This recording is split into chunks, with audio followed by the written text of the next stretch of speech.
You ask Tiger to solve. This deals with linear equations with one unknown. The final result is x equals 8. Let's solve it step by step. Group all constants on the right side of the equation. Add 2/5 to both sides.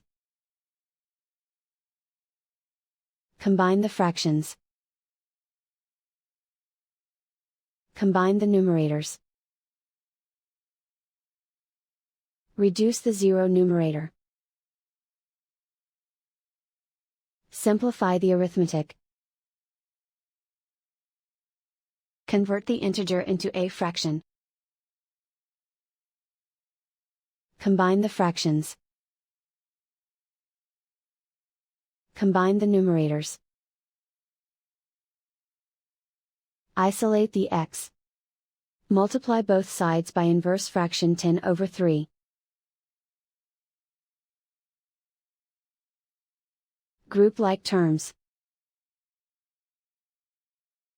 Multiply the coefficients.